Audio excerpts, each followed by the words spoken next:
2018년 10월 20일 늦은 밤, 경기도 부천의 한 모텔이었어요. 고요함이 내려앉은 복도를 가르고 119 구급대에 다급한 발소리가 울려 퍼집니다.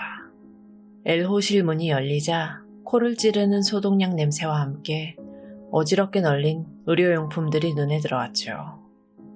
침대 위에는 30살의 남성 U씨가 미동도 없이 누워 있었고, 바닥에는 링거 스탠드와 여러 개의 수액팩, 빈 앰플들이 뒹굴고 있었어요.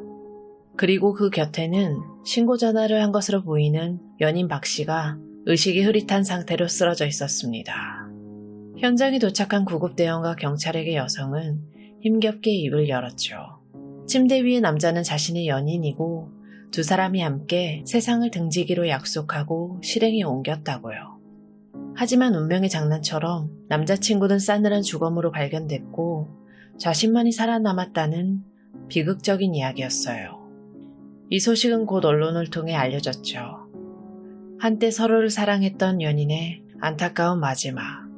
사람들은 살아남은 여성의 슬픔을 가늠하며 함께 애도했고요. 표면적으로는 더없이 슬픈 사랑의 결말처럼 보였습니다.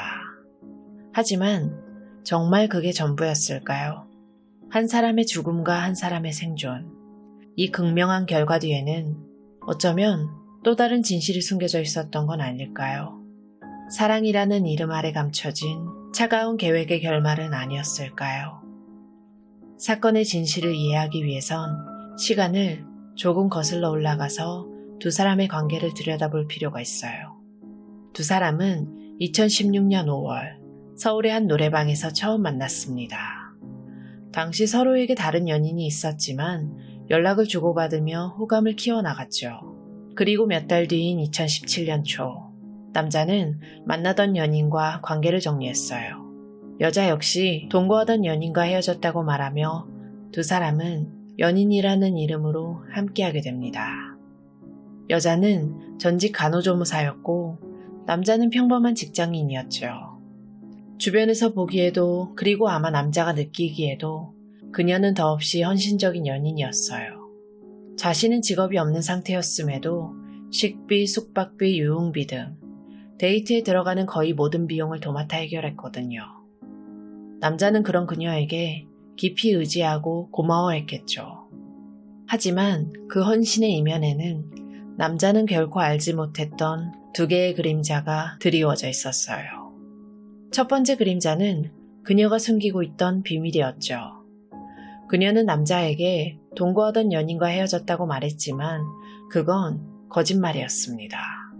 그녀는 2014년부터 함께 살아온 동거남이 있었고 피해자인 남자친구를 만나는 내내 그와의 동거 생활을 유지하고 있었죠. 남자친구와의 데이트 비용은 모두 또 다른 남자였던 동거남의 주머니에서 나온 돈이었고요. 심지어 자신의 명의와 동거남의 명의로 6천만 원에 달하는 대출까지 받아 생활하면서도 그녀는 이 사실을 남자친구에게 철저히 숨겼습니다. 그리고 두 번째 그림자는 그녀의 집요한 통제였어요. 그녀의 사랑은 상대를 있는 그대로 존중하는 것이 아니었죠. 그녀는 남자의 휴대폰 비밀번호를 알아내 수시로 들여다봤고 그의 예금 계좌 공인인증서까지 직접 관리하면서 돈이 어디에 어떻게 쓰이는지 일일이 확인했습니다. 남자의 사생활과 경제권은 온전히 그녀의 손안에 있었죠. 그 통제의 올가미는 점점 더 세세한 부분까지 파고들었어요. 급기야 그녀는 남자친구의 머리 스타일과 염색할 색깔까지 직접 정해주기까지 했습니다. 그것은 사랑이 아닌 한 사람의 인생을 자신의 손아귀에 넣으려는 완전한 소유욕에 가까웠어요. 남자는 이 숨막히는 통제를 사랑의 다른 이름이라 믿었던 걸까요? 위태롭게 쌓아 올린 거짓과 집착의 성 안에서 두 사람의 관계는 이미 균열을 향해 달려가고 있었던 거죠. 그렇게 위태롭던 관계의 균열은 2018년 10월 생각지도 못한 곳에서 시작됐습니다.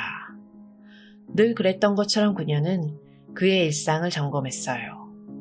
그의 휴대전화, 그리고 그의 계좌. 그곳은 그녀의 통제가 미치는 가장 내밀한 영역이었죠. 스크롤을 내리던 그녀의 손가락이 순간 멈춥니다. 며칠 전인 10월 9일 새벽, A라는 낯선 이름으로 이체된 13만원. 그리고 다시 10월 18일 밤 11시 36분. 친구와 술을 마시러 갔다던 그 시각. 이번에는 B라는 이름으로 또다시 13만원이 빠져나간 기록이 찍혀 있었어요. 그녀는 남자에게 전화를 걸어 B가 누구냐 라고 묻지 않았습니다. 대화를 통해 오해를 풀려는 시도 대신 그녀는 곧바로 차가운 화면 속으로 파고들었죠. 인터넷 검색창이 켜지고 그녀의 손가락이 바쁘게 움직이기 시작합니다. B 이체, C 호텔, C 노래방. 처음엔 이체된 이름의 정체를 찾으려던 검색이었어요. 하지만 약 3시간에 걸친 집요한 검색에도 실마리가 잡히지 않자 그녀의 의심은 하나의 결론으로 빠르게 수렴하기 시작했습니다. 그리고 다음날 오후부터 검색어는 더욱 노골적이고 집요해졌죠. OP 원샷, 남친이 13만원 계좌이체, 남편의 OP 출입 이혼, 남친이 성매매, 남친의 OP 출입 사실을 알게 돼, 남친이 바람폈네요. 꼬리에 꼬리를 무는 검색어들은 더 이상 질문이 아니었어요. 그것은 스스로의 의심을 확신으로 굳혀가는 과정이었습니다. 그녀의 머릿속에서 2번의 13만원은 연인이 성매매를 했다는 배신의 증거가 됐죠. 자신이 모든 것을 통제하고 있다고 믿었던 남자, 자신의 돈으로 관계를 유지하며 그의 모든 것을 쥐고 있다고 생각했던 남자. 그 남자가 자신의 통제 밖에서 자신을 기만하고 배신했다는 생각. 그 생각은 걷잡을 수 없는 분노가 되어 그녀를 잠식했어요. 깨져버린 신뢰에 대한 증오와 격분은 이내 차가운 사리로 변해갔습니다. 그녀는 결심했죠. 그를 자신의 손으로 끝내기로. 분노가 사리로 굳어진 순간 그녀는 자신의 과거 경험을 떠올렸어요. 전직 간호조무사, 사람을 살리는 법을 배웠던 그녀는 이제 그 지식을 사람을 해하는 데 쓰기로 합니다. 그녀에게는 남들이 갖지 못한 완벽한 무기가 있었죠. 바로 남자친구의 절대적인 신뢰였습니다. 그녀는 평소 남자친구와 그의 가족, 지인들에게 몸에 좋은 주사라며 마늘 주사나 영양제 주사를 직접 놔주곤 했어요. 그녀가 건네는 주사기는 언제나 건강과 회복의 상징이었습니다. 남자친구는 물론 그의 가족들까지 그녀의 능숙한 손길을 신뢰했죠. 그는 그녀가 자신의 몸에 약물을 투여하는 행위에 대해 단 한 번도 의심해 본 적이 없었습니다. 그녀는 바로 그 신뢰를 이용하기로 합니다.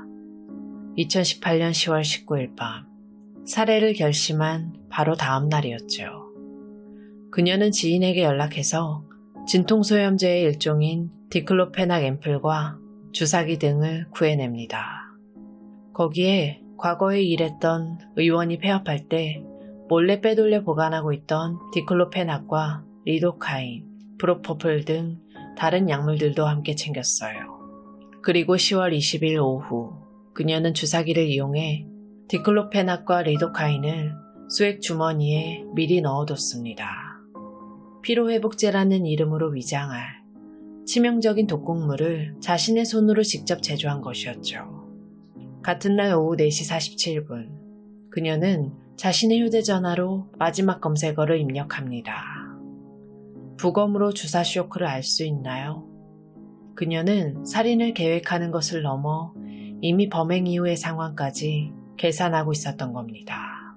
모든 준비를 마친 그녀는 약품과 링거, 주사기 등을 가방에 챙겨 그를 만나러 갔어요. 그리고 그날 밤 10시 30분 두 사람은 부천의 한 모텔로 들어섭니다. 남자는 퇴근 후 막히는 길을 운전해온 터라 지쳐 있었죠. 침대에 지쳐 누워있는 그를 보면서 그녀는 준비해온 시나리오의 첫 대사를 꺼냅니다. 피로회복제 맞자. 남자는 아무런 의심 없이 팔을 내밀었어요. 그녀는 먼저 프로포폴 앰플 2개를 그의 오른팔에 주사했습니다. 수면 마취 효과로 남자의 의식이 서서히 가라앉는 것을 확인한 그녀는 이어서 미리 만들어놨던 수액팩을 그의 정맥에 연결했죠. 고요한 모텔방 안에서 투명한 수액이 링거줄을 타고 남자의 혈관 속으로 조용히 그리고 치명적으로 흘러들어가기 시작했습니다. 그렇게 한 사람은 죽고 한 사람은 살아남았어요. 법정에서 그녀는 눈물로 호소했습니다. 모든 것은 사랑하는 사람과 함께 가기 위한 약속이었다고요. 남자친구가 경제적 어려움 등을 이유로 먼저 죽고 싶다는 말을 꺼냈고 그를 너무 사랑했기에 차마 거절하지 못하고 동반 자살을 시도했으나 자신만 살아남은 것이라고 주장했죠. 그녀가 만들어낸 비극적인 사랑 이야기는 차갑고 객관적인 증거들 앞에서 힘을 잃고 무너지기 시작했습니다. 첫 번째 진실은 피해자의 삶 속에 있었어요. 그녀의 주장대로라면 남자는 삶의 의지를 잃고 죽음을 결심한 상태여야 했죠. 하지만 그의 마지막 행적은 그 주장과 정반대를 가리키고 있었습니다. 그는 사망 불과 며칠 전 앞으로의 작업을 위해 지게차 운전면허를 취득했어요. 70만 원이 넘는 작업용 연장을 새로 구입하기도 했고요. 사망 전날 밤에는 친구들과 나이트클럽에 갔고 바로 다음날 아침에는 친구의 작업복을 빌려 입고 출근하며 내일이나 모레 돌려주겠다는 약속까지 했습니다. 심지어 범행 바로 전날 그는 박 씨와의 통화에서 12월에 있을 친구 동생의 결혼식에 함께 가자는 이야기를 나누고 당신을 닮은 딸을 낳고 싶다는 미래에 대한 희망을 얘기했죠. 그 어디에도 죽음을 결심한 사람의 그림자는 보이지 않았습니다.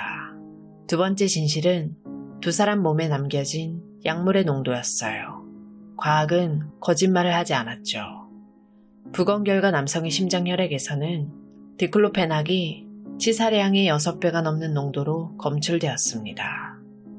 하지만 살아남은 여성의 몸에서 나온 약물은 그저 통증 치료를 위해 주사를 맞은 정도의 생명에는 아무런 지장이 없는 극소량이었습니다. 함께 죽기로 약속한 두 사람의 몸에 남겨진 약물의 양이 이토록 극명한 차이를 보인다는 것은 상식적으로 납득하기 어려웠어요.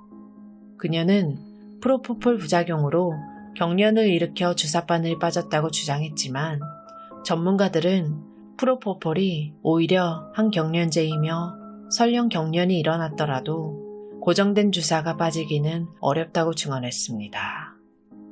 세 번째 진실은 현장에 남겨진 DNA였죠. 수액팩의 속도를 조절하는 기구에서는 오직 박 씨, 그녀의 유전자와 혈흔만이 발견됐어요. 만약 남성이 스스로 죽음을 선택하고 약물 투여에 조금이라도 관여했다면 그의 손길이 닿았을 법한 다른 기구에서는 그의 흔적이 전혀 나오지 않았습니다. 남성의 DNA는 오직 그의 팔에 꽂혀있던 주사바늘에서만 발견됐죠. 모든 것은 그녀 혼자서 준비하고 실행했음을 가리키는 명백한 증거였습니다. 마지막으로 그녀의 진술 자체에 진실성이 없다는 전문가들의 분석이 뒤따랐어요. 범죄 심리학자는 자살을 계획한 사람은 있던 계획도 취소하는 것이 일반적인데 피해자는 오히려 반대로 행동했다며 피해자의 자살 가능성을 일축했습니다. 진술 분석 전문가는 그녀가 자필로 작성한 동반자 경위서가 구조가 빈약하고 두 사람 사이의 상호작용이 전혀 나타나지 않아서 사실로 보기 어렵다고 평가했죠. 그녀가 쌓아 올린 거짓의 성은 이렇게 객관적인 진실들 앞에서 속절없이 무너져 내리고 있었습니다. 결국 1심 재판부는 박 씨에게 징역 30년을 선고했습니다. 재판부는 판결문에서 피고인은 피해자가 성매매한 것으로 의심되자 오해를 풀려는 시도도 전혀 하지 않은 채 자신의 짐작이 맞을 것이라고 확신하고 이에 격분하여 피해자를 살해하였다고 밝혔습니다. 또한 피해자가 자신을 신뢰하고 있다는 점을 이용해서 범행에 나아갔고 동반자로 위장하였으며 전혀 반성의 기미 없이 살인 범행을 부인하고 있다며 그 죄질의 무거움을 지적했죠. 그녀는 이에 불복하여 항소했고 검사 역시 형이 너무 가볍다고 항소했지만 2심 재판부의 판단도 같았습니다. 마지막 대법원 역시 징역 30년. 이것이 법이 내린 최종적인 결론이었습니다.